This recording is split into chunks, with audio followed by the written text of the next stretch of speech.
You wanna help me for a sec, Sandra? I wanna just make sure that this is on me and it's focused, so my face isn't fuzzy. Yeah, there.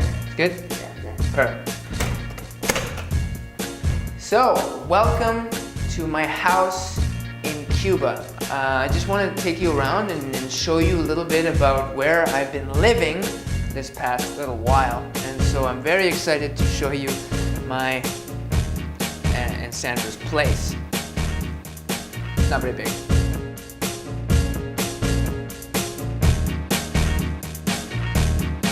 Looks might be deceiving. That's actually not a bed.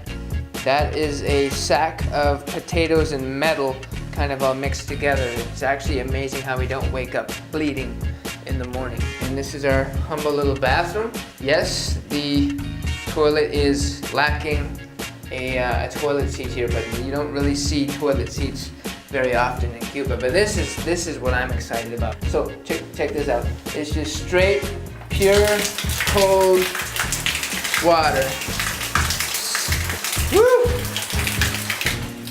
And when it's been raining like it has been this past couple days, it is cold. It wakes you up quickly. But thankfully you get things like this, which would be a breaker to put in your shower. Yes, a live breaker. And then this is the heater. There's actually something inside of there where the electricity kind of passes through and the water somehow gets heated up. I'm not really sure how we don't get electrocuted when we clean ourselves, but it's pretty exciting. That's my beautiful wife. Hi, honey. Hi, how's it going?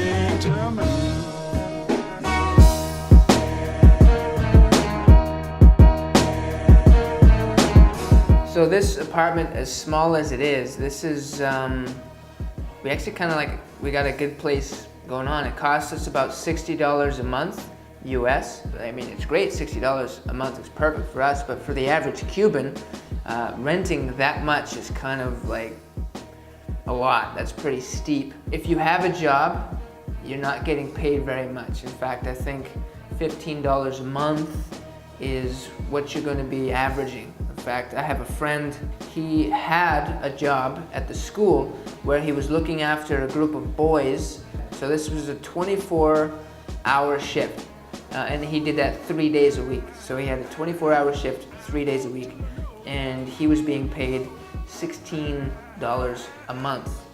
And then the amount of food that he needs to buy to feed his wife, who's now currently pregnant and needs a lot of protein apparently to stay healthy, he's looking at a $60 a month bill just in meat. So let alone vegetables and dairy and rice and beans and all those other kind of main essentials of food. He's looking at that much. So he's got to spend $60 a month on meat, and he's earning $15 or $16 a month from his job. How the heck do people live? I don't know. Throw in rent on top of that and you're just going crazy.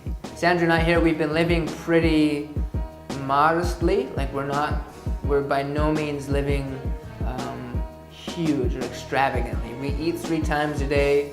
We have our essentials like detergent and soap and deodorant and things like that. We budgeted properly, even transportation stuff. So if we're taking a bus somewhere or need to go somewhere like that. And for the two of us, we're averaging about, how much, honey? 150 a month?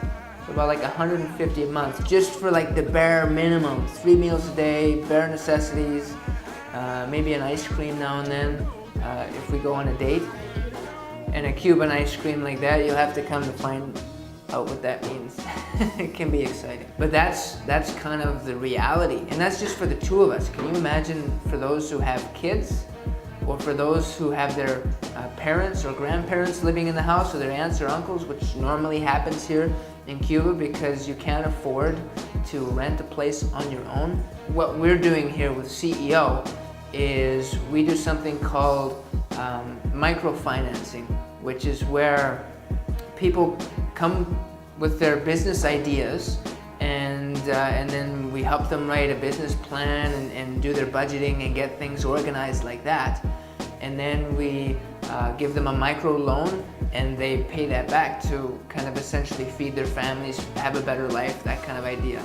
And so tonight actually is the first night where Sandra and I are going to be teaching kind of a small business course. Nothing super intense, but just on, how do you set your goals? How do you prioritize your time? How do you keep a calendar going? And most importantly, how do you budget? How do you keep track of your numbers of what's coming in and what's going out? Because that seems to be the life source of any business. So let's see how many people showed up for the business course.